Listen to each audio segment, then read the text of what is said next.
Are you a fan of technology news? Then the Tech Meme Ride Home is a must-subscribe. For 15 years, TechMeme.com has been the website Silicon Valley checks every day for the latest news.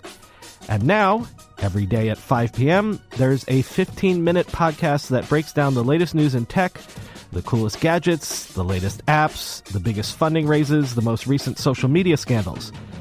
The Tech Meme Ride Home is like NPR's Marketplace, but for tech news.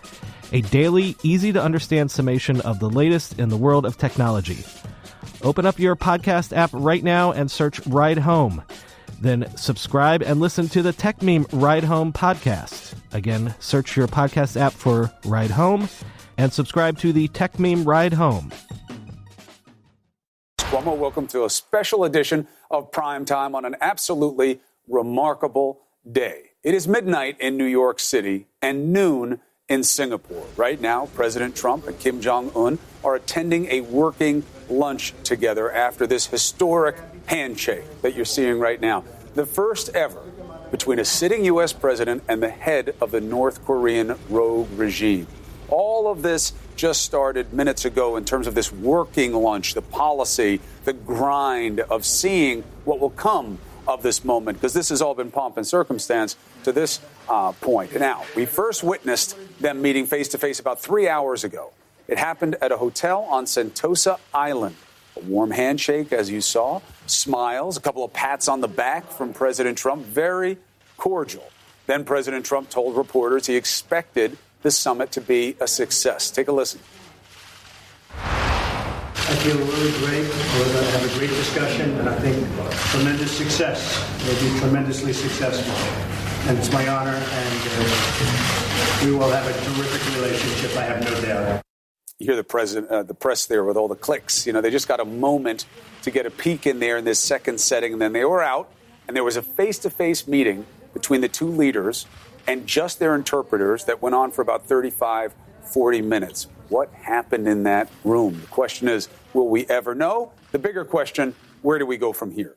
Let's start with Jim Sciutto in Singapore. Jimmy, well, we witnessed history together. That is just objectively true. And how it was presented to us is important. I understand that you've been told that parity was very important to the North Koreans, that they wanted to be presented as equal every step of the way, starting even with the flags behind the two gentlemen, 6 or 7 of each.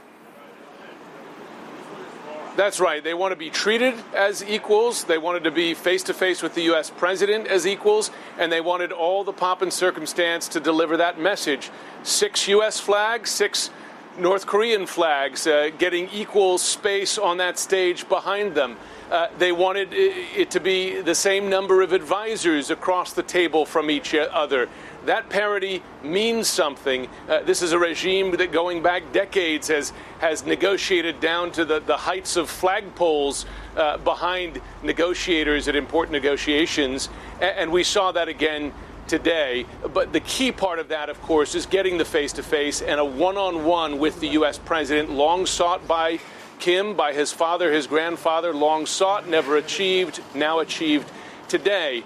We don't know every word that was said inside that meeting. We may never know, as you said, Chris, but we do have reviews, as it were, from both of the men who were in there. Donald Trump, as you said, saying that it went very, very good, that they're going to have an excellent relationship. Just moments ago, we heard Kim Jong-un use the term prelude to peace, calling this meeting a prelude to peace, a remarkable thing to hear from a North Korean leader who has directly threatened American cities with nuclear annihilation. And this is not long ago, Chris, just in the last few months, just as Donald Trump has threatened North Korea with fire and fury, but a very different message across that table today. Important, though. They're going into the details now. So you got the symbolism right. You got the relationship building right, it appears. It's all going to be down to the details. And we know that right up to the 11th hour, real debate, real back and forth over what the words are going to be in this statement. Will there be a commitment to denuclearization? Will there be discussion of inspectors going into North Korea to verify denuclearization? Watch those words, Chris, if and when we get a statement out of there, because then we're really going to know what the true substance of these negotiations and what the true deliverables, as it were, from these talks were. And that's what's truly important. Good points, Jim. I mean, just a few months ago, you had little rocket man, best not be messing with. You know, that was Trump's vernacular. And you had the North Koreans calling Trump a dotard. And now today, pats on the back and promises. Yep. So we've gotten the glory out of the way. Now it's about the grind. What comes next? Yep. That statement will be key. You're going to have a press availability from the president, but do they agree on the words that demonstrate what concessions they've made to each other? Words to look for if and when there's a statement. Is denuclearization in there? Does North Korea commit in writing to that? What does denuclearization mean to both sides? Is there any detail or definition of that? What is the scope of it? Is it for just North Korea or the whole Korean peninsula, which would be a concession from the U.S.? And what is the timeline? Is it something that we promise to do someday between friends? Or does North Korea make a hard commitment in a couple of years or several months to begin to dismantle? Those are the key questions. Will you get any of that in the statement, or is that going to be punted down to later negotiations? I think that'll be a key measure of where they stand. I think they're going to have to, Jim, because if you think about it, likely, the give-to-get ratio here is way imbalanced right now, because this is what the North has always wanted, parity. You know, this pomp and circumstance, equal footing with the United States, respect. And they got it by saber-rattling and threatening, nuclear attacks. So now the United States has to come away with this, with something. Give me a quick button. What could that be? Listen, they have to have a commitment. You're absolutely right that commitment, if it's followed through on, would be followed through over a great period of time with other hurdles down the line. But for President Trump to call this substantively a success, you can argue it has to be more than a meet and greet, because then why did you have the meet and greet? If it truly is an excellent, terrific relationship, as he said, what comes of that relationship? And you're going to get your first indication in that written statement. Jim Sciutto, thank you so much. Please, we know that there are ongoing events right now with this working lunch. If you hear anything, get in my ear and we'll bring you right back. Appreciate it. All right, the question of what to do with North Korea. This goes back so far, I mean, at least 70 years when we were dealing with what was happening with division on the peninsula. But now, look where we are, a moment that many thought would never happen. So let's get a sense of what this means to the men and women in Washington. We have Democratic Congressman John Garamendi with us right now. Congressman, good to see you. Chris. This is a moment many thought would never happen. On its face, is it a big win for the president already? Well, yes. Depends what happens next. This is certainly a major moment. This is extremely important. Among the three paths that could have been followed, one is war. That's a horrible situation. The other is simply accept the fact that they can threaten America with the nuclear weapon. That's not a good one. Negotiations, that's the path that we're on. That's the right path. Where does it go from here? Remains to be seen. It will not be easy, and we must be very, very careful, because it's not just about the United States. This is about South Korea, Japan, China, Russia, the neighborhood. What comes of peace on the peninsula? Do we have an armistice that goes on, or do we have a peace treaty between these two countries? You could argue the most important man isn't there, right? The South Korean leader has been so fundamental in making this happen, and he's also a big pivot point going forward because he has his own economic considerations. He's got his own relationship with China. But let's stick with the moment for a second. So sure. I guess the biggest pushback at this point is, at what price did the president get this meet and greet? He gave the North what they've always wanted, parity, the respect of being on the world stage as an equal with the United States of America. And they got there by threatening nuclear capabilities. So the criticism becomes, so this is how you get America's attention? Isn't this what we'll keep seeing from rogue nations? Well, we're certainly going to see this kind of thing occur probably again. We'll take a look at Iran. The Iran deal has been pushed aside. Iran is now talking about starting up their nuclear ambitions once again. And certainly, there's no doubt that a nuclear bomb gets you, what is that song? Respect, R-E-S-P-E-C-T. Yeah, they're going to have a lot of respect when they have a nuclear bomb, and North Korea does. And clearly, that was a principal factor, together with their ICBMs, that literally brought the United States to the table. as well as North Korea. And you quite correctly said the role of South Korea, President Moon in this, cannot be put aside. It was fundamental. Well, it's interesting. First of all, it's interesting that you're a Democrat and you agree with the president's move here. You think this was the right move to do, right? Absolutely. The other move was war or just accept the fact that they can continue to threaten us. We had to go to negotiations. I said this more than a year ago as this thing started to blossom, and here we are. Will it be successful in the future? There is no end of the day here, but in the future, those steps, we'll have to see what comes. Good, hard negotiations are going to have to take place right away. All right, but be that as it may, it is good to see a Democrat who agrees with something the president does come out and say so. We need more action on common ground by you men and women. Otherwise, we're going to be stuck in this toxic finger pointing forever. So that's progress just on its face, having you on tonight saying that. So now there is what will make it a success beyond the photo ops? The Aretha Franklin song that you're referring to, that song is all about give and get, right? I've given to you, what do you give back? So North Korea has gotten a lot just with these photo ops, just these pictures on our screen. What does the United States have to get here and now for this to be a success? First, I would say a very clear timetable and a path with certain steps along the way that would be towards the denuclearization, quite probably an accounting of what they have available, the weapons they have, the facilities they have, and then simultaneously a freeze, which now seems to be in place, a continuation of the freeze on the development of new bombs and continued testing of the missile systems. Those would seem to be right at the outset. Now, there have been discussions by Pompeo, a fellow that I know very well, having served with him on the Armed Services Committee for about 5 years.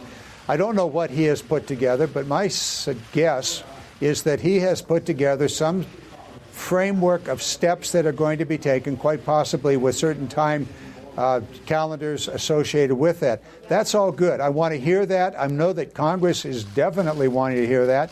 And we want to be very, very sure that the president does not give away what we do have on the peninsula, which is the American forces there that are absolutely critical to the safety of South Vietnam. But you have to believe, Congressman, that is going to be on the table. North Korea has such existential concerns. Jim Clapper, the former director of national security, was on with me. He'll be on again. He said when he met with the North Koreans that they had paranoia, profound paranoia about bombers. So even if it's not about the personnel on the peninsula, that will get tricky. If the North and South have peace, then you'll be negotiating with the South about that. But the idea of bombers may be on the table. Military capabilities, ships in the area. Are you willing, as a Democrat, as a member of Congress, to give on any of the U.S. capabilities in the area? No, not unless there's clear movement on the part of North Korea to move away from its nuclear armaments, from its nuclear program, and from the ICBMs. Unless that is absolutely clear, the answer is no, we should not give 1 inch, not one plane, not one tank, not one gun, until such time as we have some clarity about exactly what's going to happen, and it is verifiable. Keep in mind that this is not the first negotiation at the highest level. This is probably the fourth negotiation at the highest level, although the principals did not sit down. Right. And each and every time in the past, North Korea just continued to hide its nuclear program and continue on its way towards multiple nuclear bombs.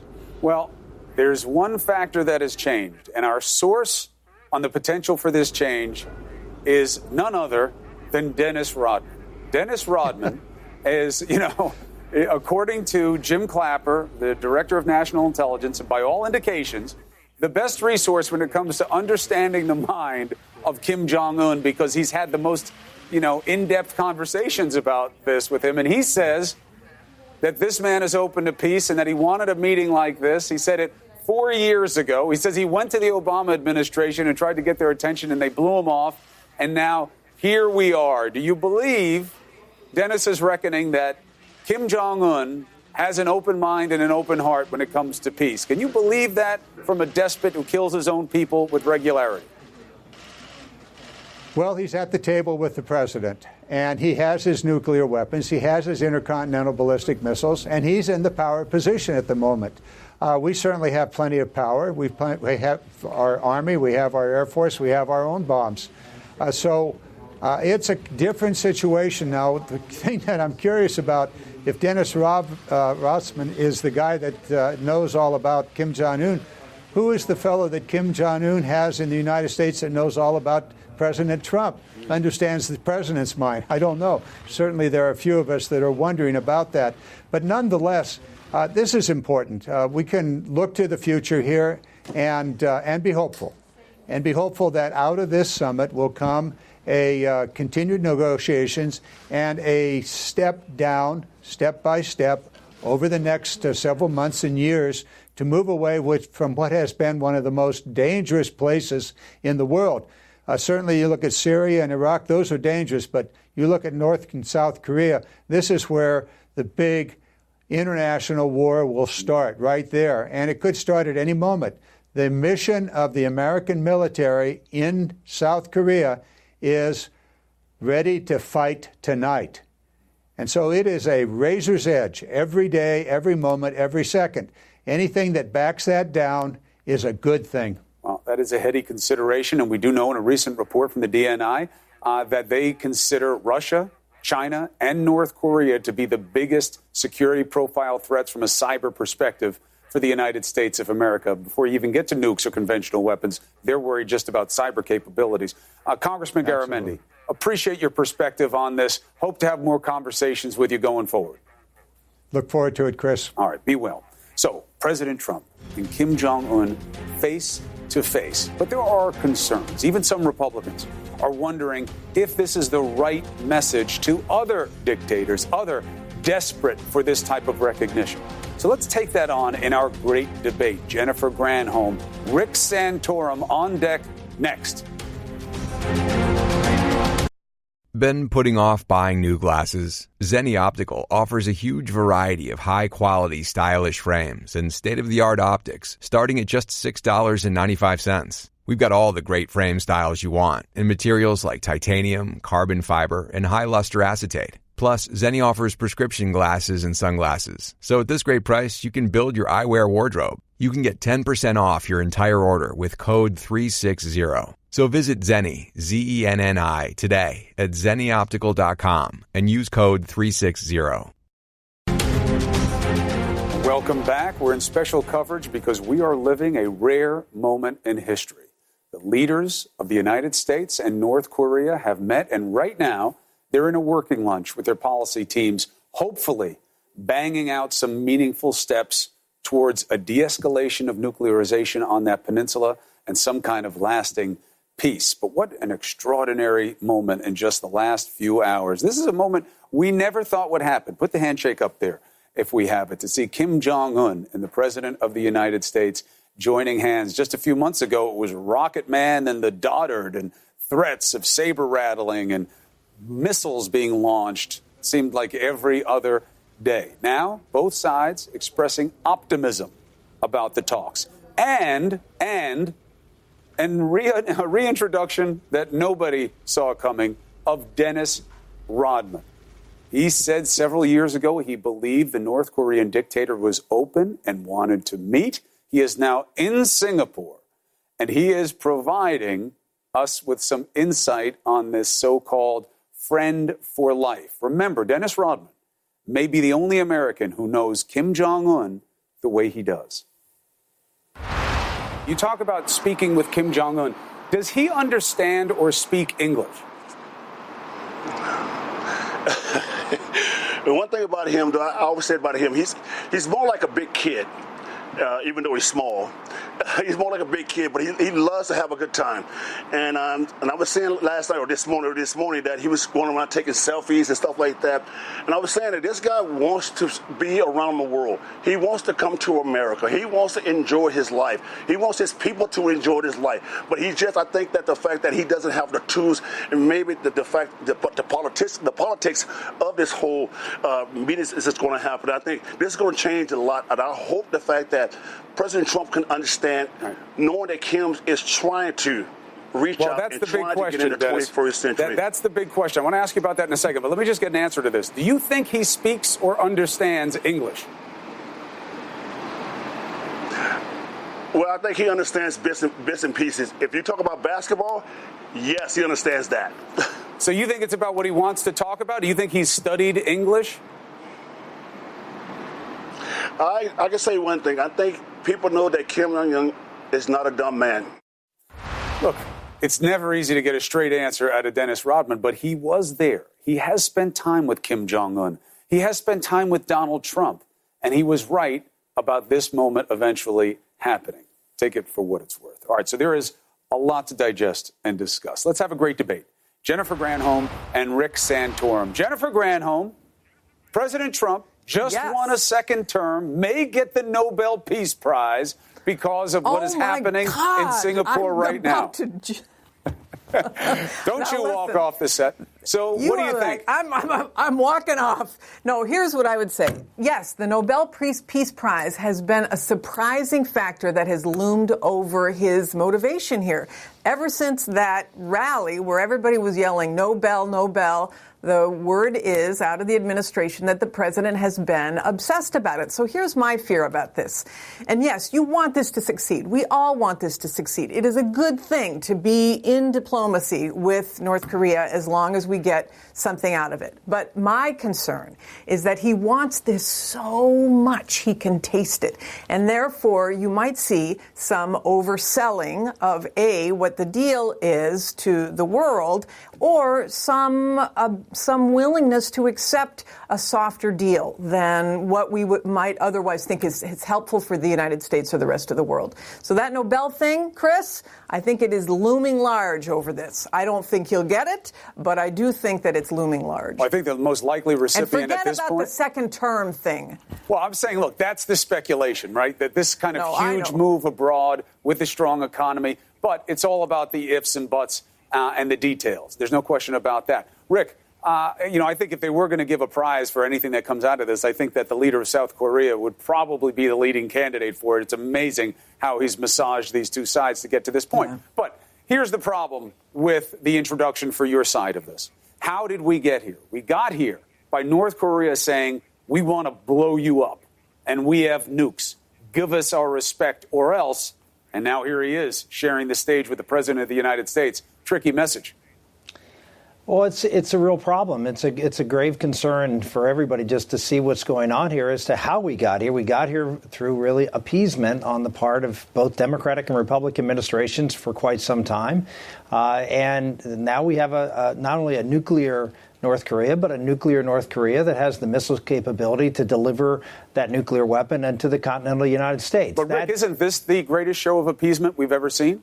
Nobody would meet with him. They wouldn't give him parity. Well, they wouldn't meet with him because they weren't in a position to be a threat. Now you have someone who's an actual threat. You have someone who, unlike most nuclear nations in the past, were not governed by crazy people. You know, the Russians, the Chinese, the Indians, Pakistanis, you go on the list. I mean, they were by and large stable governments who were, who were somewhat predictable in the way they would behave. Here you have someone that is not predictable. That's the problem with Iran, another regime that is unpredictable. And so if we see that by not intervening in North Korea, you've now set up a dictator who is unpredictable in a threatening position to the U.S. Iran will be another one if we do not stop Iran. And that lesson will be learned over and over again until at one point one of these crazy regimes is actually going to do something that could threaten the entire world. Well, God forbid. But, what's interesting, Jennifer, is that reading by the Secretary of State's message today, which is all we'll accept is denuclearization, and there has to be some type of intervention, and there has to be some type of inspections. It keeps sounding just like the Iran deal, which they just walked away from. Kind of a mixed message there, too, no? Well, yeah, I mean, we would be lucky to get in North Korea a 97% elimination of nuclear capability. We would be lucky to get that in North Korea. And Iran's capabilities were not even close to being as far developed as North Korea's are. But I mean, to me, if we don't see out of this statement, I mean, the president himself and Pompeo have said that nothing short of denuclearization will suffice. As you've been pointing out on your show tonight, Kim has already received a win. It is a huge win for him to be on parity. It's a huge win for him to be elevated. They've been wanting it forever. So if we don't walk out with this statement, with the joint statement saying that Korea is committed to North Korea is committed to denuclearization with steps either in a process, maybe it's by the end of Trump's first term, but whatever it is, it has to be denuclearization, verifiable, irreversible, permanent. Here's the grab, though, and here's what I keep hearing maybe on the table from the other side, and this is some curveball. Rick, if North Korea says, fine, we commit to that, but on that next line put, and so do you, United States, you're going to back your ships off, you're going to denuke yourself.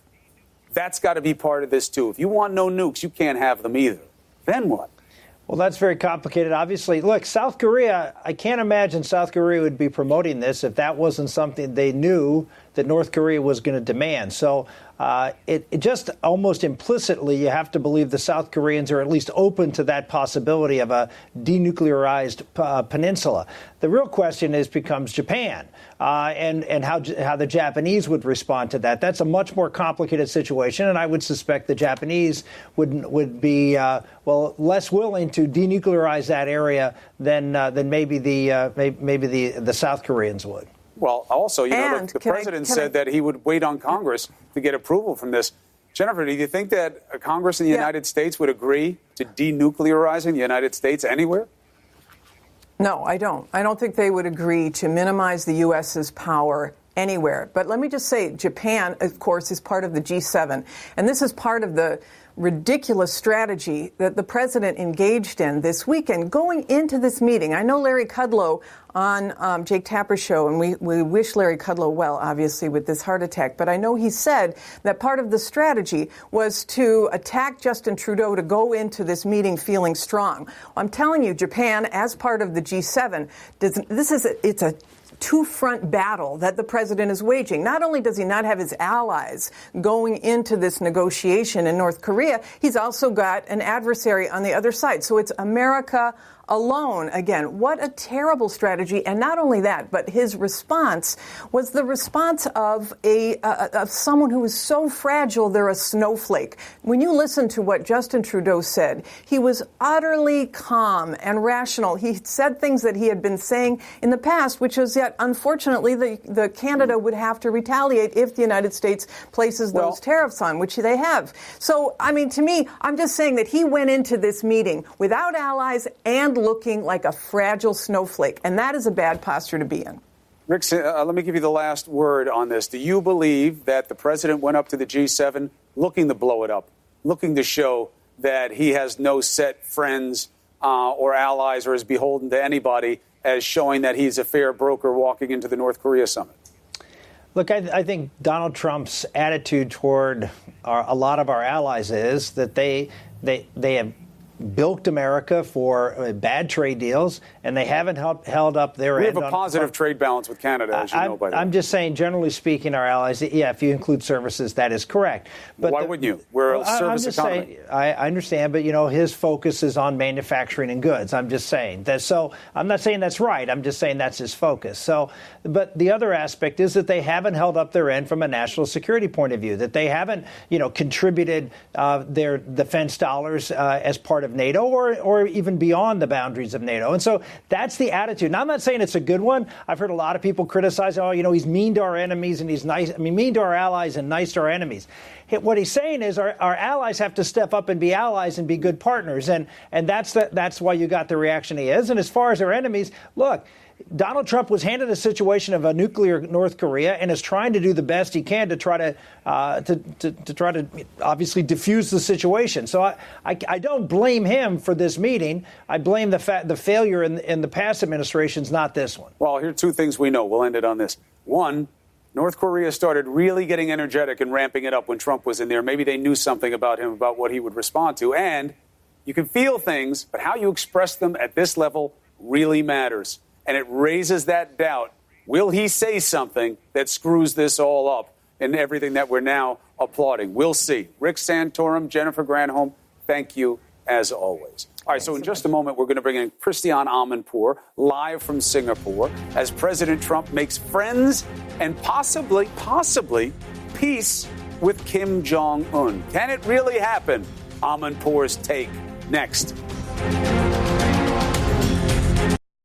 The cases. We gotta find who wrote this note. We do that, we find the killer. The science. To find out, police used luminol, a chemical which glows when it comes into contact with the iron component in blood.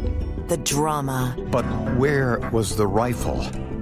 And which man was telling the truth? Forensic Files. The legendary true crime show is now a podcast. Join investigators as they take on the toughest cases with cutting-edge scientific tools. Subscribe now with Apple Podcasts. With new episodes every Monday and Thursday, you'll never miss out on getting your forensic fix.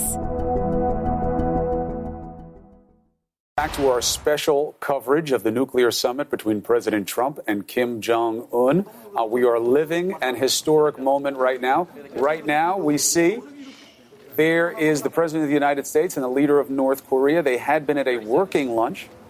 We now see the gentlemen walking again. I believe they are accompanied by their interpreters, maybe someone else. They had a face-to-face meeting with only interpreters. Oh, that is Kim Jong-un's sister, we are told. She had a fundamental role in the early reckoning of this event by going to meet with the South Korean leadership about this. So she has been involved as well. But of course, now it's going to come down to the word of the Supreme Leader and of the President. Let's see if we can hear anything.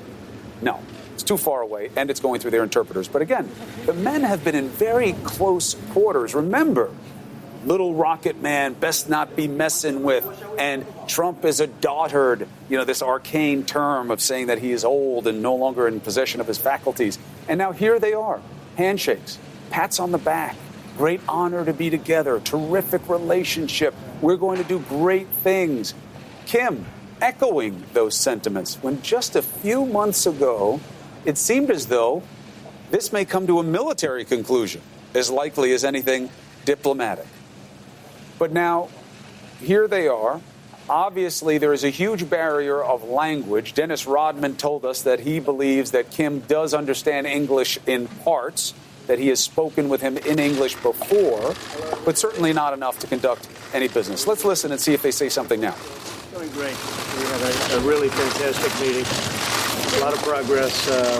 Really very positive. I think better than anybody could have expected. Top of the line. Really good. We're going right now for a signing. What is the sign? Can I give any comments about denuclearization? What are you signing, sir? We're going to be announcing that in a couple of minutes. Mr. Kim, will you please denuclearize? Will you open up your prisons? All right, let's get to Christiane Amanpour in Singapore. Christiane, a signing. We do expect from President Trump to have some hyperbole. He is known that way. He needs this to be perceived as a success because he gave so much in giving the North Korean regime parity with him on the world stage. But he said we're off to a signing. Could they have reached any substantive agreement at this point? Well, we have been talking all day about a possible declaration and a signing of that. So this may be what we're talking about. Not quite sure, and we'll wait to see. It's really interesting to watch how this is unfolding. And you saw as they sort of walked out of those porticos, President Trump sort of steered him. I guess that maybe that was the only way, but right past the cameras. He was able to talk to the press. Kim Jong-un was not. And then they walked on. I'm not sure whether having an even longer walk, but, anytime these two leaders meet, well, I see cars, frankly. They're getting into cars and going somewhere, not quite sure where or what the next item on the agenda is, but this looks pretty interesting. They've had their one-on-one. It lasted, we're told, about 45 minutes, and they're not getting into the car. No, I think that, Christiane, I think the President of the United States was just showing Kim his much celebrated special Cadillac. That's the president's special car that they call the Beast. And it seemed like he was letting them check out his car. Could have been unclear, but you may absolutely be right.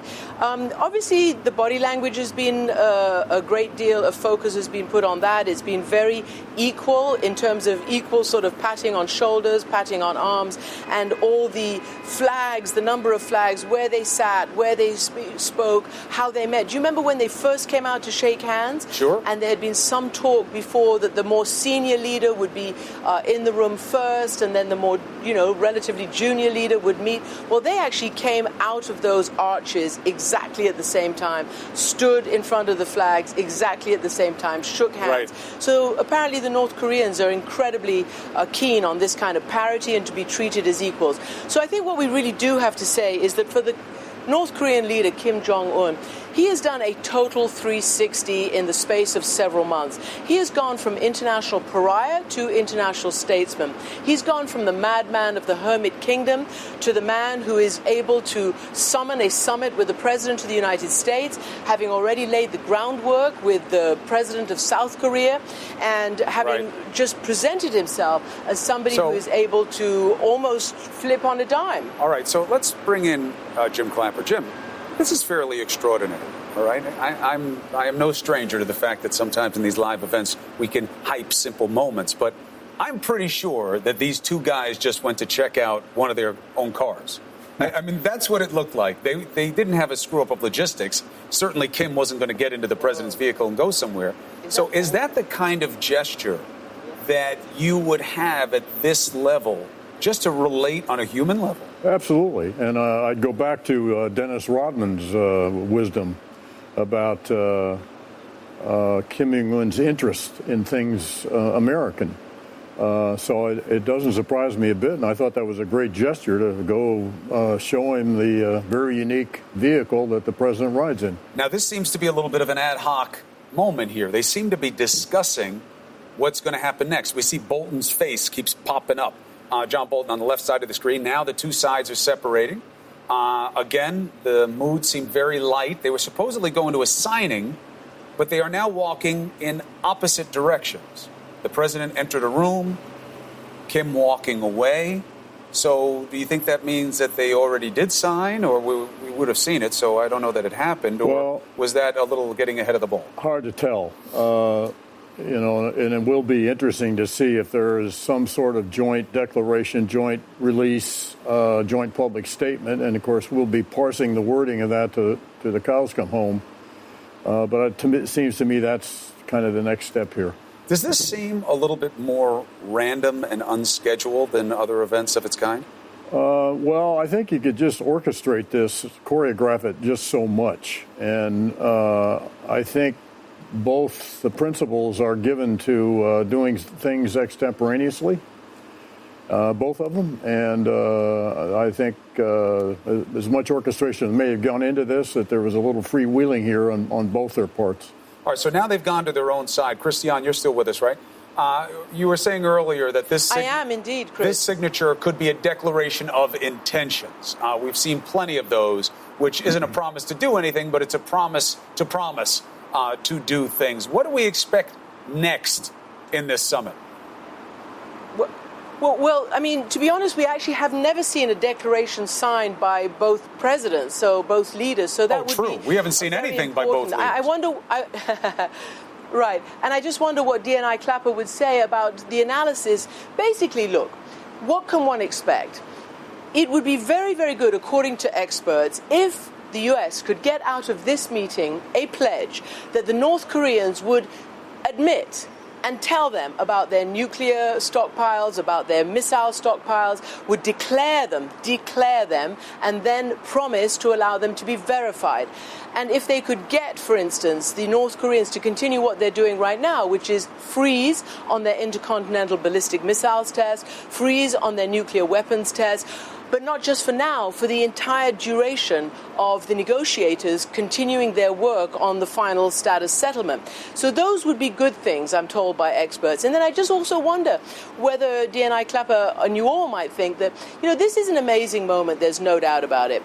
But it is a little bit sort of Nixon goes to China. He is a Republican president. The Republicans are not going to criticize him, whereby they may have crucified a Democrat for doing the same things. And I think that's why this is an important moment to grab the initiative here and to see whether it can actually pay off down the road. But there needs to be a minimum got out of Kim Jong-un at this summit, where he has transformed himself on the international stage and already won a major victory. Christian makes a good point. They did crush Obama for saying that he would meet with despots without conditions. We all remember that. And yet that could be what's happening right now, is a pledge to freeze and let us see what you have. Is that enough?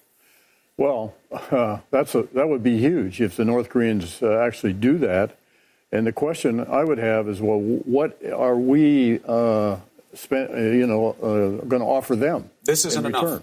If Trump were to say, look, we gave you this meeting, you now have all of this recognition. That's what we gave. Now you give. Yeah, but we're talking if you're sitting in Kim Jong-un's shoes, he's talking about the survival of their country.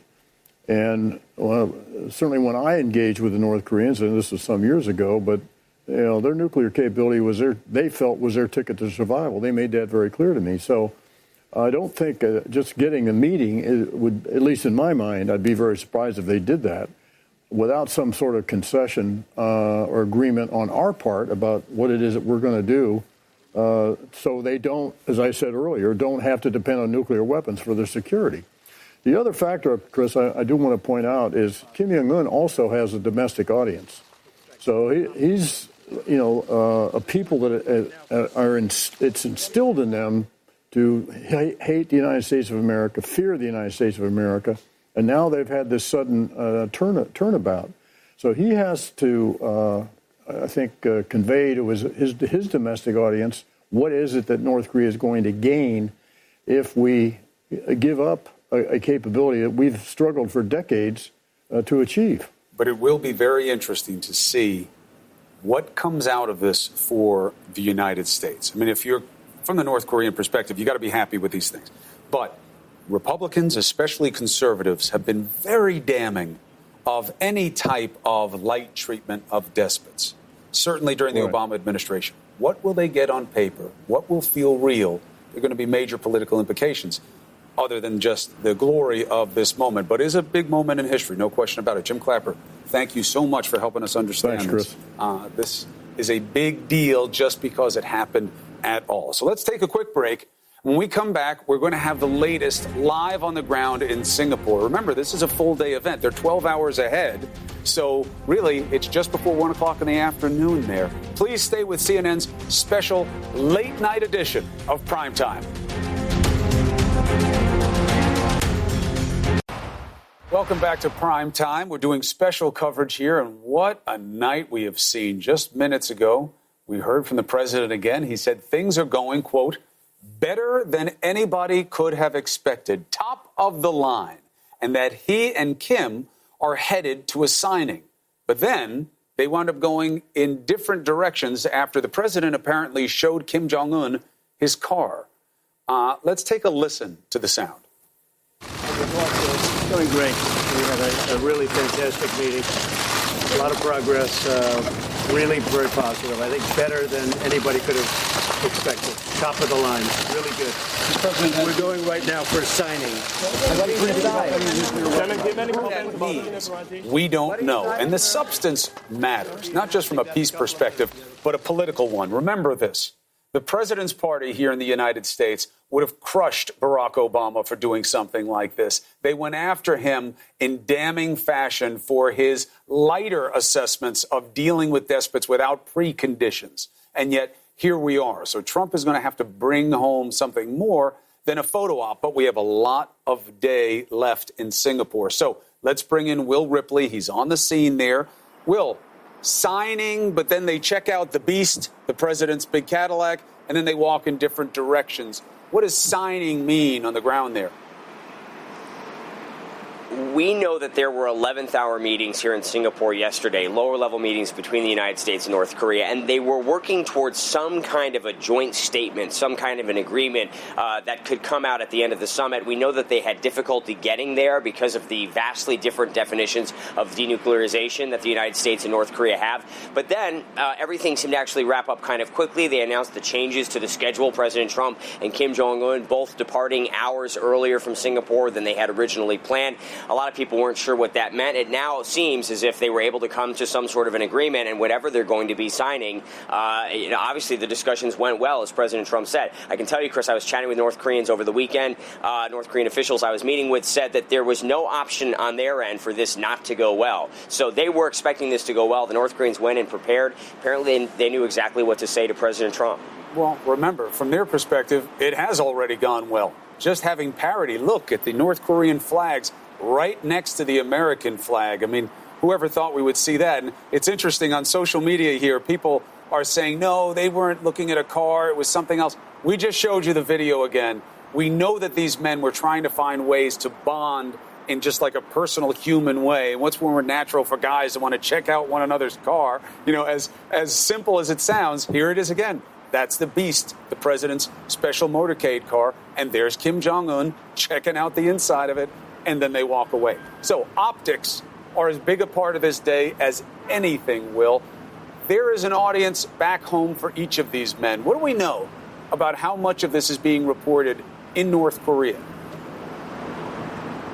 So North Korean state media did take the extraordinary step of reporting about this summit before it actually happened. They filed a couple of different reports. They mentioned that Kim Jong-un was coming to Singapore. They talked about his sightseeing tour of the Marina Bay Sands behind me and some of the other landmarks here around Singapore. But at this moment inside North Korea, people are in the dark because state TV is still on color bars. It doesn't come on the air until 3 o'clock in the afternoon, a little more than 2 hours from right now. So we don't know if at 3 p.m. Ri Chun-hee, the senior newsreader who we always see when there's big news in North Korea, will come on with some sort of an announcement and video and photos, because we know that Kim Jong-un has a small army of photographers following him around here. Or will the bulletin come later in the day and the pictures come later in the day? But we have seen North Korea be much more transparent about this summit than previous events, including the Inter-Korean summit that happened earlier this year with President Moon Jae-in. And again, I was saying, I think the reason why they were reporting about it ahead of time is because they were very confident that this summit was going to go well. And as you mentioned, Chris, it really already has gone well from the North Korean perspective, really regardless of what this joint statement says. Will Ripley, thank you very much. We're going to take a break. We have another live hour of primetime coming your way, including our interview with Dennis Rodman, the man who knows both President Trump and Kim Jong-un. You have to hear what he has to say. That's next.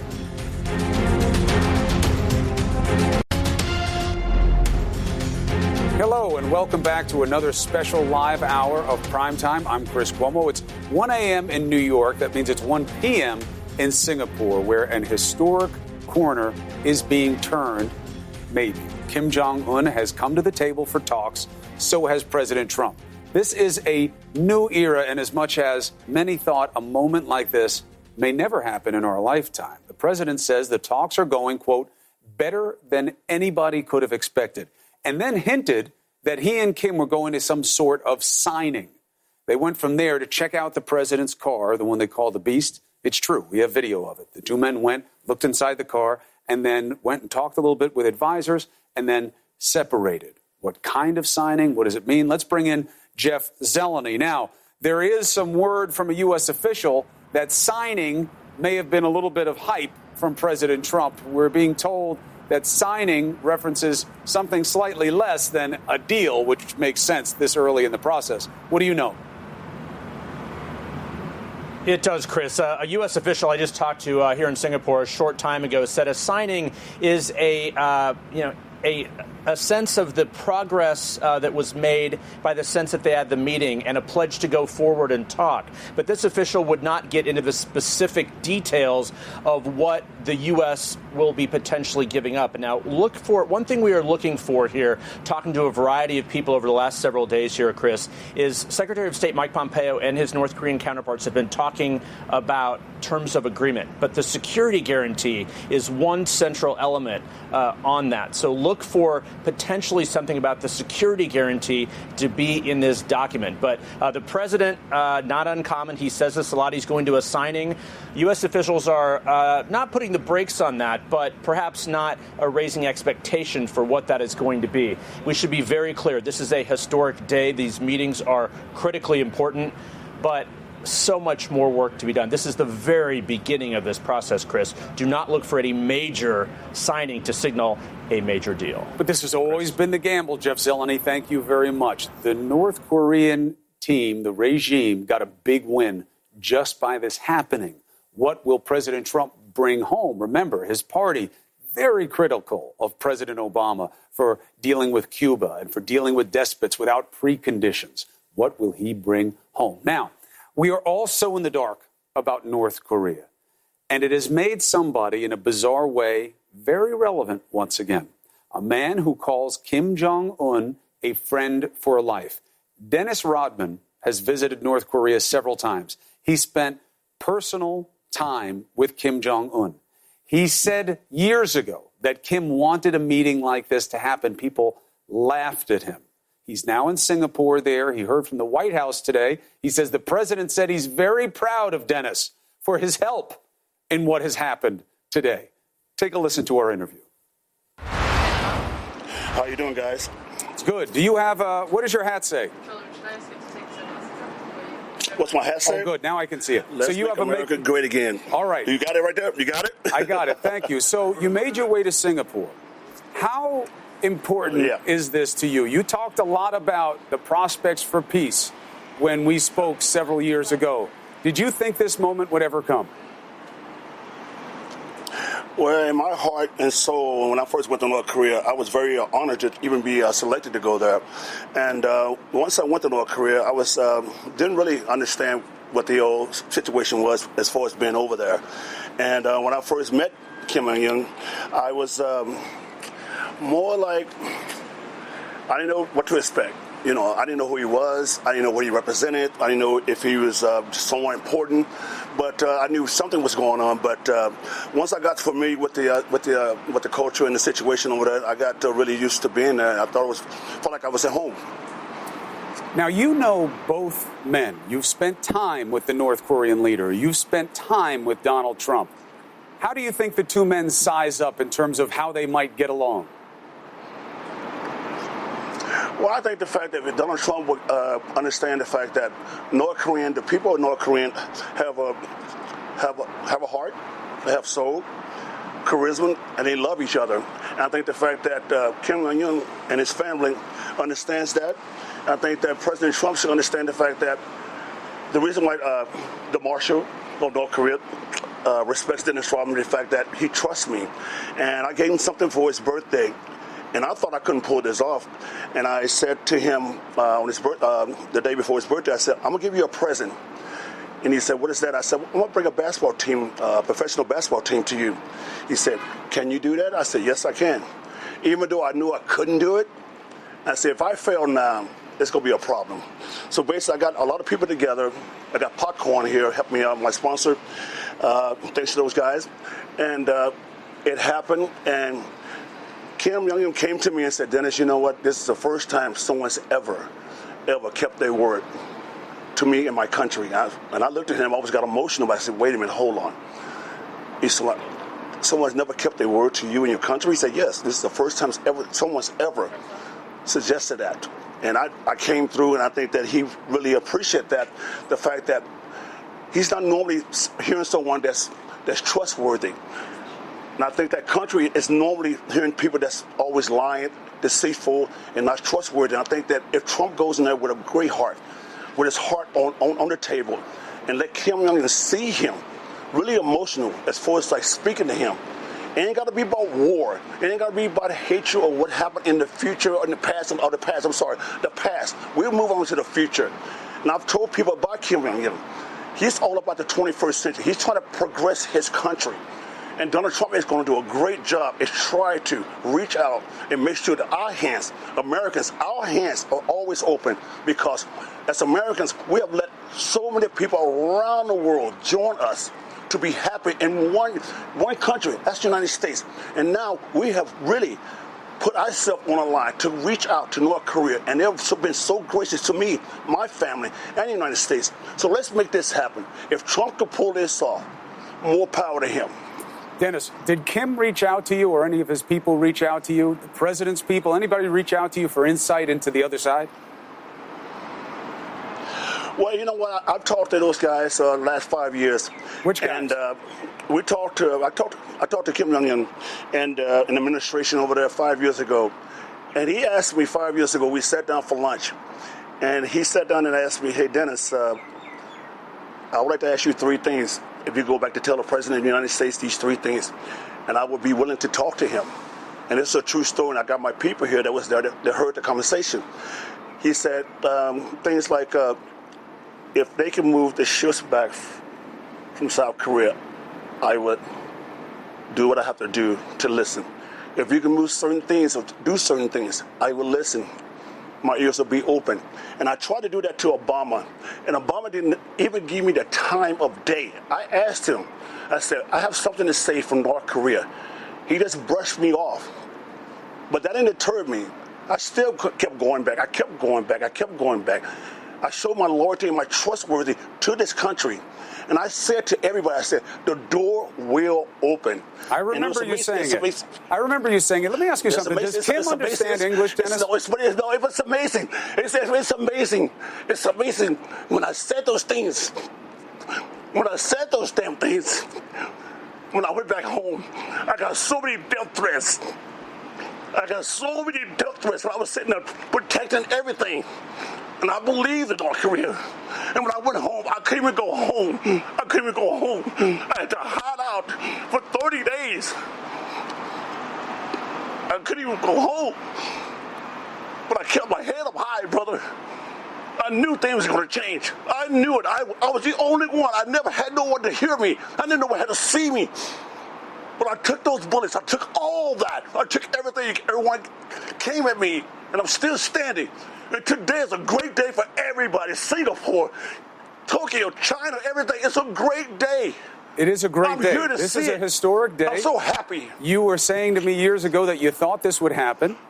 And I want to let you be ready for me to ask you another question. I know you're very emotional about this. Go ahead. This is what I want to know. I want to know, well, you're an emotional guy. You feel very deeply about things. People who've been around you understand that. Right. Why did you feel so strongly that you needed to make something happen for North Korea? There's so many places you could have gone in the world that have, a much easier path to peace than North Korea, given the record of human rights abuses and other practices of this despotic regime. But you chose North Korea. Why?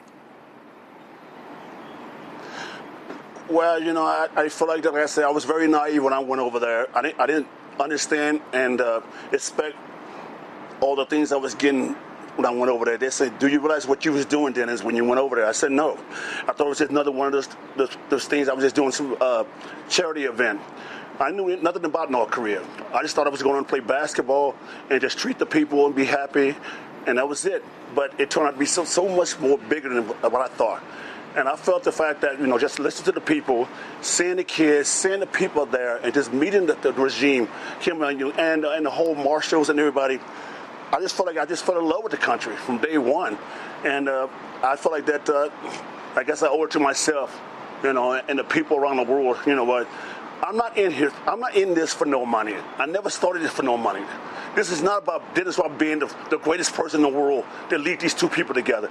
It has nothing to do with that. I just wanted to see it get done so we all can live good together. Well, here's the first day. No more hatred. Here's the first day. Let's see where it goes. Let me ask you something. You talk about speaking with Kim Jong-un. Does he understand or speak English? The one thing about him, I always say about him, he's more like a big kid, even though he's small. He's more like a big kid, but he loves to have a good time. And I was saying last night or this morning that he was going around taking selfies and stuff like that.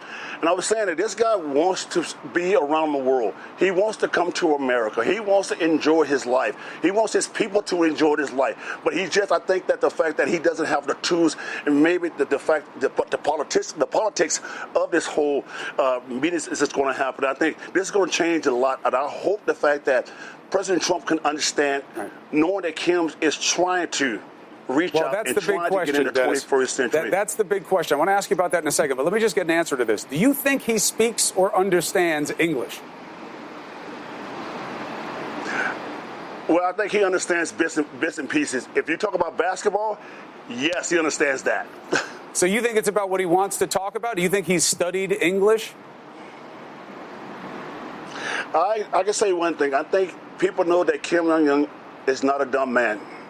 I think he's understanding from his grandfather and his father. I think that he's trying to protect his people. He's trying to protect his honor and his and everything that has to do with his country. But like I say, that's respect. That's respect. Nothing's going to happen overnight. It's going to take time. 100%.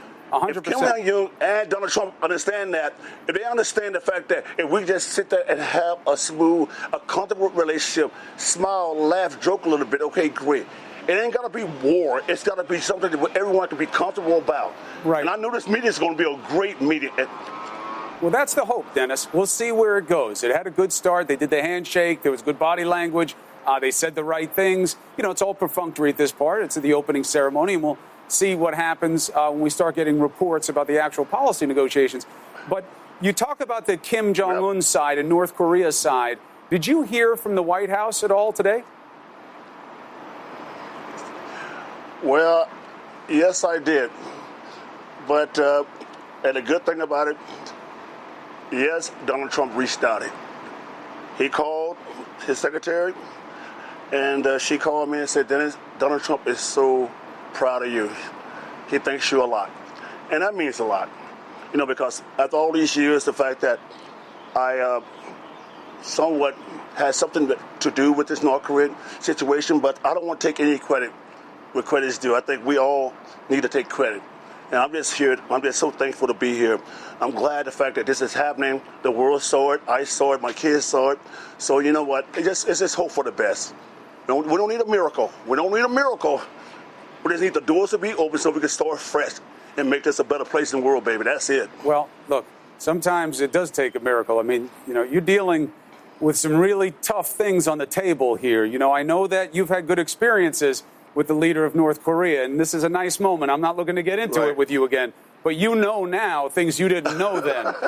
There's a lot of violence. Right. There's a lot of negativity, and it all stems from your friend, the ruler of North Korea. You know, this man isn't all selfies and smiles.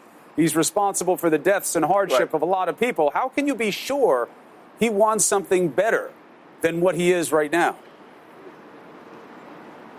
Well, as we know, Chris, the fact that, you know, I'm not a politician. You know, I'm not sitting there trying to fight the fact that, you know, I'm on his side 24/7. I'm not doing everything right to say the right things to make him look like a better man, a better person. I've never been like that. I've always been like down the middle. Here it is, you know. He's a good friend to me. That's what I look at. I don't see the politics of this whole situation. I don't want to see that. I want to see that to go away. I want us to see us get along, to have a handshake, to have a smile, have a glass of iced tea. Just talk to each other friendly. I don't need to worry about the war stuff and all the stuff that's going on. I don't know anything about that. I just want to do one thing, bring force to North Korea and try to bring that connection with us to North Korea. That's it, sports. Everything else should be Donald Trump's hands and people in the White House hands. I'm out of it. I'm just so happy just to be here, man, and to see everyone in the world get emotional like I did, cry, to see it really, really happen. And Donald Trump should take a lot of credit for this because he went out the box and made this happen. So anyway, so I want to say one more thing before I leave. Can I say one more thing? You can say whatever you want. Go ahead. Okay, so can I thank some people, though, while I'm here? Can I thank some people? Yeah, go ahead. But let me ask you something. Don't go on a whole tour about it, but I want to ask you something else. But thank somebody if you want to thank them. Go ahead, Dennis. All right, so, you know, I just say thank, you know, all the good people that's really stood by me, Darren Prince, you know, Vo, all the guys that went with me, North Korea. You know, I'm thinking Chuck Daly. I'm thinking Phil Jackson. I'm thinking Jeannie Buss. I'm thinking, you know, Pete Giannopoulos. I'm thinking Eddie Vedder, the Pro Jam. Everybody that supported me through all these things. So, you know, I think my kids, they still with me after all these years. All the things I've done up and down, they still with me. You know, I just want to thank everybody, man. And plus, you know what? I'm thinking these guys at Popcorn that supported me through this whole venture. I got you. We see the shirt there. You got a good outfit. You got Trump on the top. You got Popcorn on the bottom. Let me ask you one more thing. You think there's any chance that you might have a role in this process? Has anybody reached out to you or given you reason to believe that whether it's the North Koreans or it's the Americans, that they may reach out to you as some type of resource here, something that is part of this mix going forward? Well, you know what? Like I said, that's not my job. I wish that the fact that people would quit putting me in that title role, the fact that I should be involved with this whole politics stuff. I just want to be involved with the sports aspect. And if they can use me in that direction, maybe I can have some type of common sense to shine some light on what's really going on in North Korea. If Trump want to come ask me about certain things, he'll probably figure it out today, and I hope he does. But if he want to ask me one-on-one, I'm willing to do it. So, like I said, I know a lot of things, but like I said, this is Trump and Kim Jong-un's day. This is the world's day. It's not my day. I just came here because I wanted to see face-to-face in my own eyes. So thank you guys for having me on in the world. Thank you guys. I'm going to do more important things down the road. Please. Well, Dennis. Step behind me. Be behind me. Dennis, it is good to see you. I'm glad you are well. I know that you're on your own journey. Stay healthy. Stay happy. And please let us know what you find out about this process. It's good to see you, Dennis Rodman, in Singapore. Thank you. All right. Thank you, brother. All right. All right, brother. All right. It's just a bizarre state of play where, for all the experts you've seen on your screen tonight, nobody has spent the time with Kim Jong-un that Dennis Rodman has. And even the White House called to thank him and say that the president is proud for Rodman's efforts. Interesting interview, to be sure, as always. All right, let's take some live pictures from Singapore. The president just said moments ago that there is going to be a signing. Now we see an aide in white gloves had placed pens on the table. What is next? Are we about to see the signing? Stay with CNN. The op was history, but only policy will make peace any kind of real prospect. So, minutes ago, President Trump stood alongside Kim Jong-un and said a signing is coming soon. Christiane Amanpour is on the ground there in Singapore. We see the table is set, but we also have word from a U.S. official that signing may mean a promise to keep talking. Is that what you're hearing?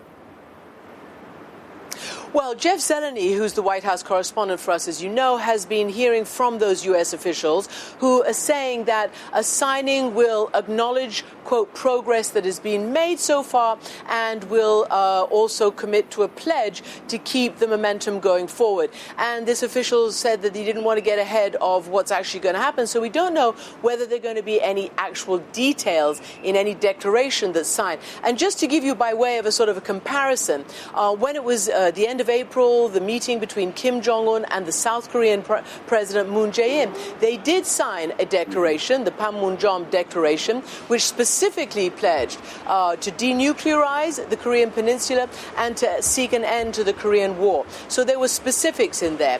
If there are no specifics in this one, it's going to be a little less than everybody hoped for, and we'll have to see what happens. But we don't know yet. We know what we've just reported, and obviously there will be something because the table is set out, the pens are there, the flowers are on, and we're waiting for the principals to come out, Chris. Well, there has to be something, Christiane, right? Because there's been a big give by the United States to this point, giving parity. We're looking right now at American and North Korean flags side by side.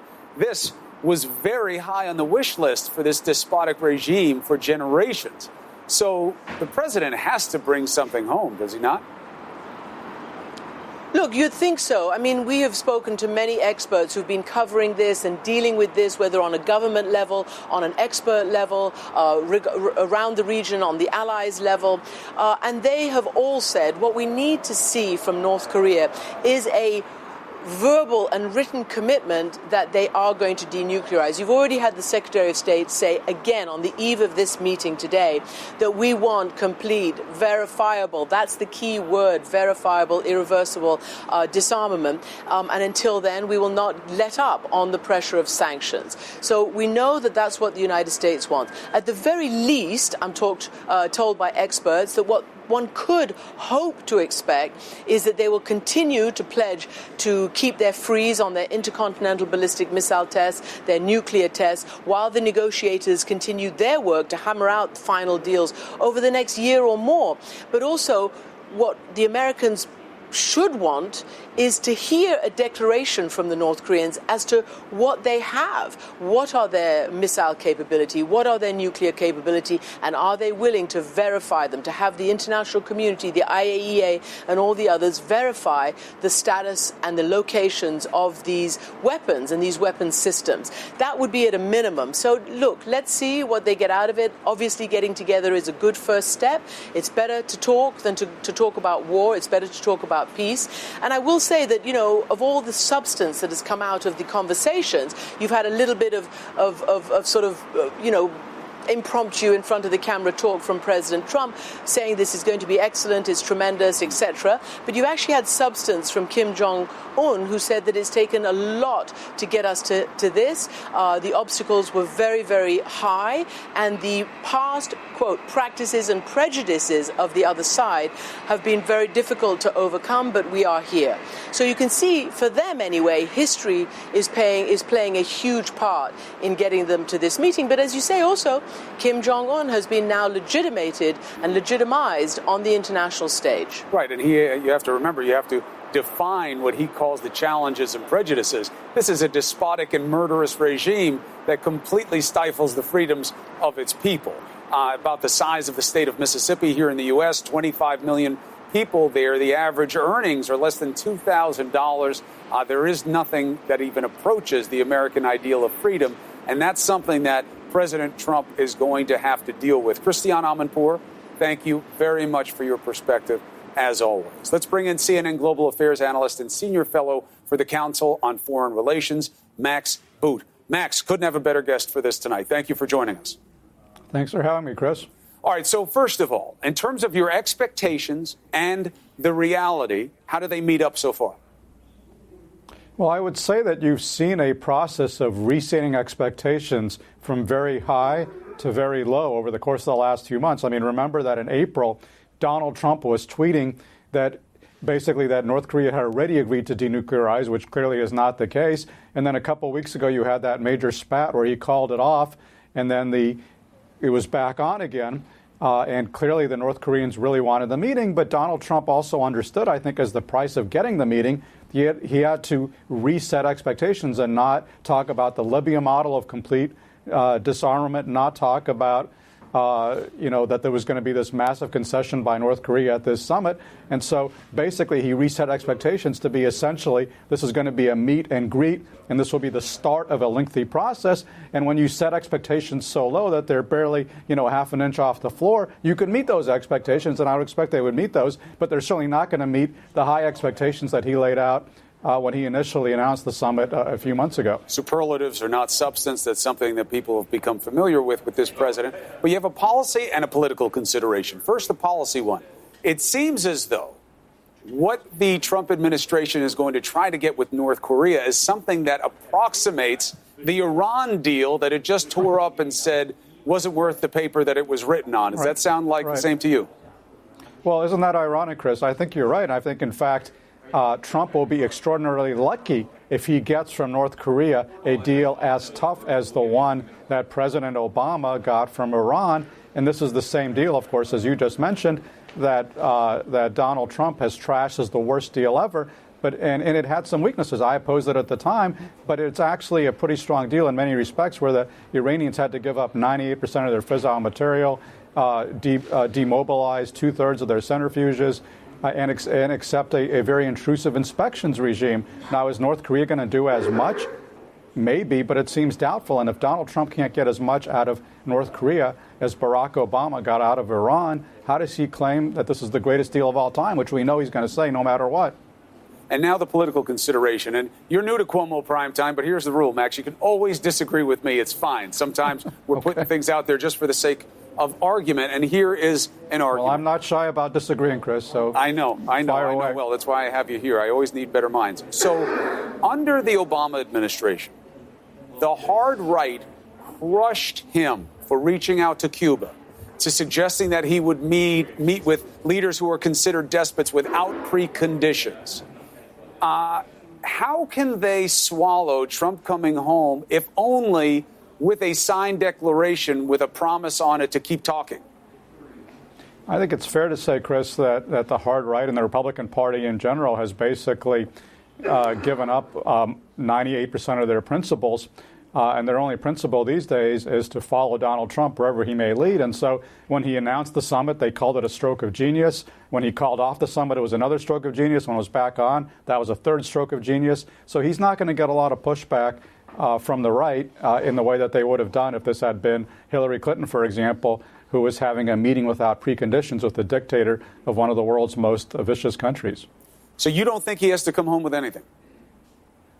Well, I think he has to come home with something because I am not a fervent Donald Trump supporter. I'm just telling you what the base of the Republican Party thinks, and they will accept whatever Donald Trump essentially says. I mean, you saw him this weekend. He was trashing Canada, of all countries, saying that with his aides, saying that the Prime Minister of Canada has a place in hell reserved for him. And there's very little pushback on that from the Republican Party. So they're certainly not going to push back on this. But I do think that as an outside neutral observer, you have to say that with all the buildup and hype of this summit and the fact that Donald Trump is providing legitimacy to Kim Jong-un, and he is, essentially putting North Korea on an equal footing with the United States, which is something that dictators of North Korea have long wanted to do. In return for that, and the fact that sanctions are de facto being relaxed now by China and other countries, in return for that, Donald Trump's got to get some serious concessions. And we need to remember what he himself promised, which is that he said in late April that the way to judge the summit is North Korea going to denuclearize? So don't let him twist the words. Don't let him set a new standard. Let's hold him to what he actually said, which is, are they going to denuclearize? The Secretary of State said the same thing today. He put out a statement saying our goal is nothing short of complete denuclearization. The G7 summit, while I have you, let me get your head on that. Sure. There are two theories. One is he went up there to intentionally blow it up to show that nobody's safe, and, he'll make the deals that he wants to make. And an ally is whoever he says is an ally. And he was going to come strong in with Kim Jong-un so that Kim would know, I make deals on my own terms. I'm my own man. The other theory is he just got upset because the Canadian PM basically played the same game that Trump does, which is came out of a meeting with one disposition and then said what was self-serving in front of the cameras. And he got upset. So he did what he does best, which is insult people he doesn't like. Which do you accept? That the second interpretation is the one I find more compelling. It always kind of amuses me when people try to ascribe some kind of grand strategy to Trump and pretend he's playing some kind of three-dimensional chess game, when, in fact, I think all the evidence indicates he basically just gets up in the morning, and often very early, and starts venting and tweeting like crazy and letting people know his feelings for that moment. And he does not think very far ahead. And clearly he was very upset with Canada because Canada and our other our European allies are not willing to take it lying down when he imposes tariffs on them. They're retaliating with tariffs of their own. And Donald Trump, is all about an America First policy, but he can't stand it if Canada pursues a Canada First policy or Germany pursues a Germany First policy. He doesn't like it when people disagree with him. He doesn't like it when people push back on him, and he gets very angry. And so he lashed out in ways that I think are irrational and self-destructive. Justin Trudeau did nothing whatsoever to justify, Peter Navarro saying that there's a place in hell for him. I mean, that is crazy talk, but that seems to be the message that Donald Trump wants to send. And I'm very skeptical of this notion that there is somehow some premeditation here that's supposed to send a message to Kim Jong-un. No way. I mean, he basically thinks like 10 minutes ahead, I think, and I think this is just an attempt to do some after-the-fact spin to explain his tirade against this close American ally. Well, if you're right, we know what's happening right now in the room on our screen, is that Donald Trump is meeting with his advisors saying, we've got to get something on this piece of paper that will look like a win to the people at home. Max Boot, thank you so much for your perspective. I appreciate it. We're watching this now because we've been promised a signing by the President of the United States. What will that mean? This is where it's supposed to happen. They seem to be setting up for some type of signing. We're going to take a break, come back, and follow CNN's live coverage of this historic summit. All right, let's take you back to Singapore. Breaking news, President Trump and Kim Jong-un are expected to sit down at that table that you saw on your screen at any moment for what We only know will be some kind of signing. It's after 1:30 p.m. in Singapore. They're 12 hours ahead of the East Coast here in the United States. We're watching this summit unfold live before our eyes. This was just moments ago. We don't know what is on this piece of paper, but let's listen in. Pretty comprehensive document, and we've had a really great term together, a great relationship. I'll be giving a news conference at 2:30, which is in a little bit less than 2 hours, and we'll discuss this at great length. In the meantime, I believe that they'll be handing it out on behalf of Chairman Kim and myself. And we're both very honored to sign the document. Thank you. 네, 우리가 매우 중요한 문서에 서명을 하게 될 것입니다. 이 문서는 굉장히 포괄적인 문서이고 오늘 굉장히 좋은 아주 훌륭한 회담을 가졌고 또 아주 좋은 관계를 구축하였습니다. 2시 반, 즉 다시 말해서 약 2시간 후에 나는 기자회견을 할 예정입니다. 거기서 좀 더 자세하게 말씀을 드리겠습니다만은 일단 그 와중에 그동안에는 발표문이 기자들에게 배포될 것으로 알고 있습니다. 감사합니다. Would you like to say something to the press? 우리는 오늘 역사적인 이 만남에서 지난 과거를 덮고 새로운 출발을 알리는 그 역사적인 문건에 서명을 하게 됩니다. Today, we had a historic meeting and decided to leave the past behind, and we are about to sign a historic document. 세상은 아마 중대한 변화를 보게 될 것입니다. The world will see a major change. 오늘과 같은 이런 자리를 위해서 노력해 주신 트럼프 대통령께 사의를 표합니다. I would like to express my gratitude to President Trump to make this meeting happen. 감사합니다. Thank you. Thank you very much.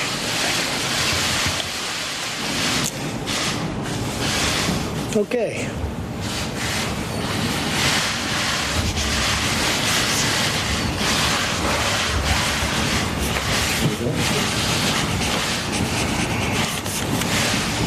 Okay, good.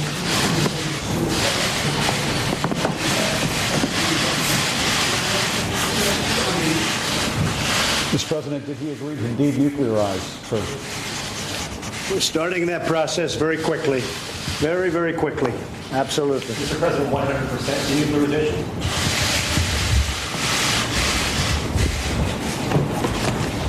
Did you talk about auto-warm beer, sir?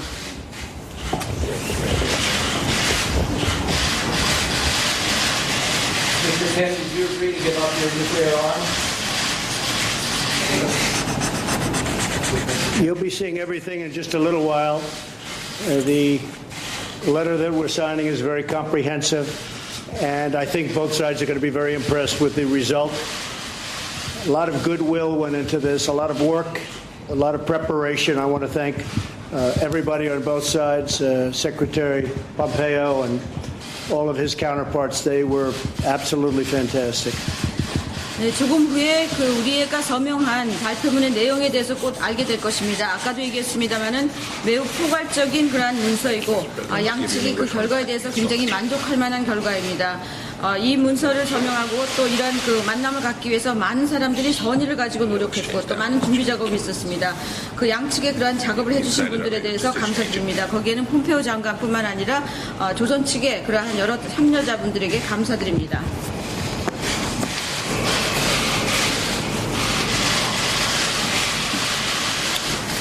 Thank you very much. It's fantastic. Thank you very much.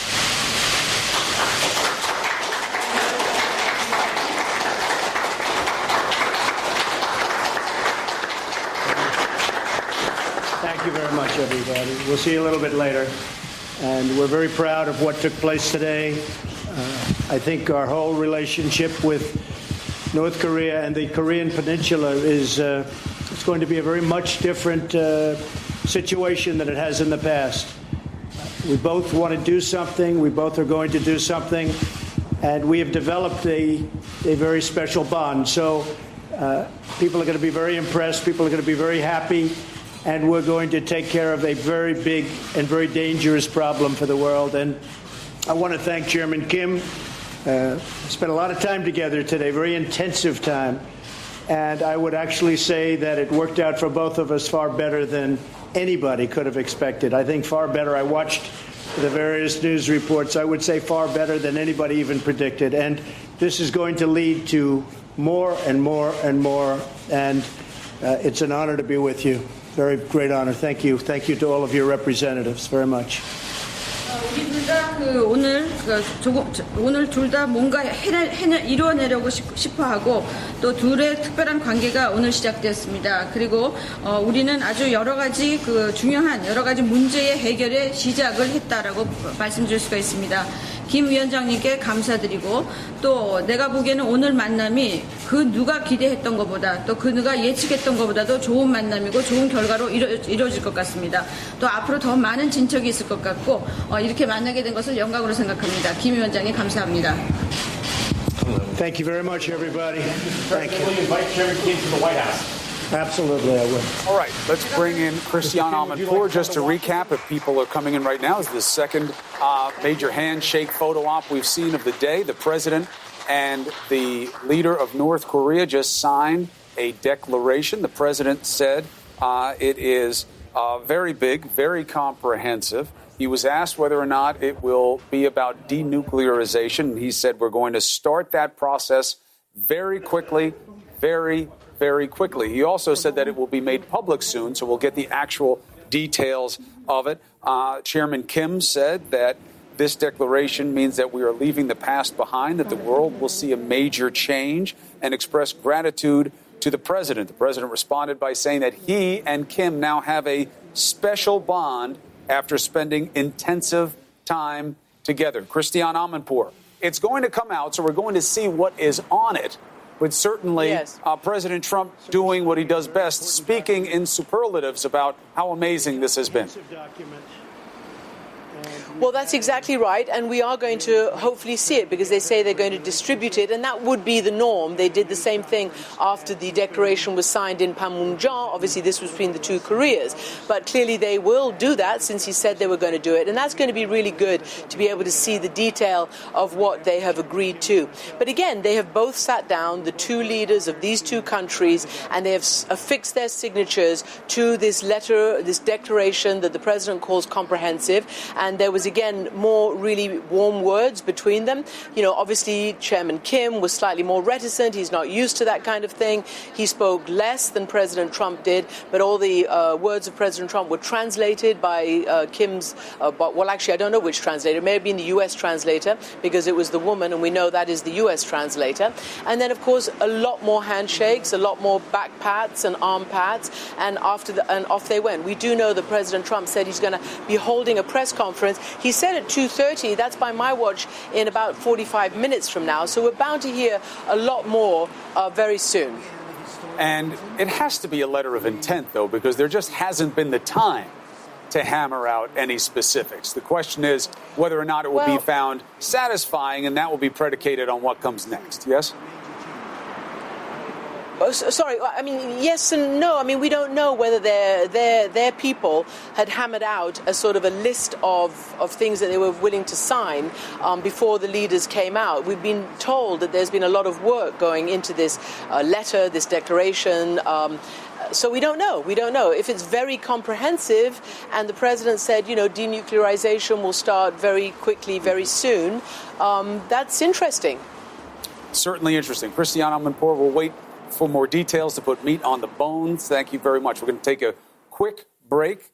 On the other side, we have people on the ground trying to get you details of what is in this declaration. Oh, wait, there they are. We want to show you live moments when we get them. Once again, the president and the leader are together. You see the folio in the president's arm. They exchanged copies of this declaration that each had signed. Again, the schedule is loose and somewhat extemporaneous, so we don't know where they're going right now. We don't know if this is going to be another joint appearance. It does seem to be exactly that, another photo opportunity. Jeff Zeleny, you're with us? The White House. He said, absolutely, I will. Yeah. Be a worthy negotiator. A worthy negotiator. Speaking on behalf of his people, a very worthy, very smart negotiator, absolutely. And we had a terrific day, and we learned a lot about each other and about our countries. So. What did you learn about him? What did you learn about him, sir? I learned he's a very talented man. I also learned that he loves his country very much. When will you see each other again?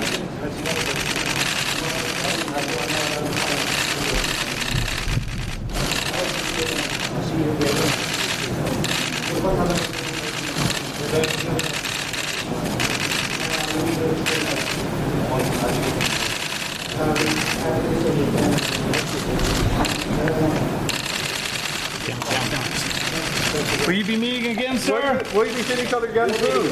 We'll meet many times. Thank you very much, everybody. All right, Jeff Zeleny, the two men going their own way.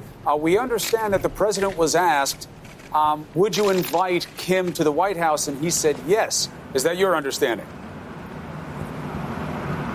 He did indeed, Chris. In fact, the president's exact words were absolutely, I will, to the question of would he invite Kim Jong-un to the White House, to Washington. And that's exactly what the president said last Thursday in the Rose Garden when Japanese Prime Minister Shinzo Abe was visiting Washington. The president was indeed asked if he would invite Kim Jong-un if the meeting went well, and he said he would. So now this is after the meeting. So this is one of the next steps potentially. Of course, we do not know when that would happen. We do not know if other conditions would have to be met. But Chris, interestingly, as we still await the hard details of that signing document there, the president said last week this would not be a photo opportunity. He's right about that. This was a very substantive meeting, the fact that they met. But this was a rolling series of photo opportunities intended to design, still going on, to show that this relationship, he believes, is going to be a real one here. So, again, still important, though, to wait the exact details of what they signed because they have not been released yet. And part of the show going on is to sign it with this fanfare.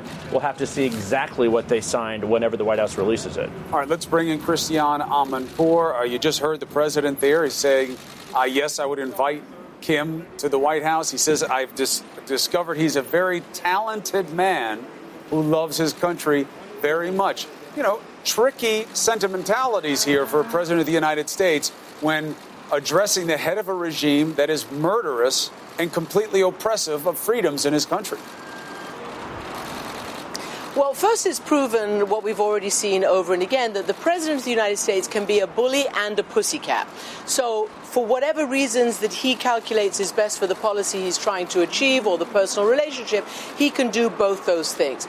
Now, he's obviously flattering Kim Jong-un like other leaders flatter him, because this is also about getting the measure of each other the first time they have met, the attempt to create some kind of personal relationship out of a national, binational relationship that has been really mired in mistrust and all sorts of bad feelings over the last 70-odd years, with a few spikes when there were a few times, for instance, when President Clinton did the agreed framework in '94, then you had President Bush with the six-party talks and what happened with the cultural opening in Pyongyang in 2008. You tried with President Obama, that didn't really work, and now we've got this attempt. So, you know, they have to try to also forge personal relationships, and you could see that that's what President Trump was trying to do, and he's obviously a lot more adept at it. He's done it a lot during his business career. Kim Jong-un slightly less adept, but seeming to follow along with a lot of smiles, a lot of sort of noddings, a lot of being, willingly sort of walked around by the president and stopped in front of various cameras and the like.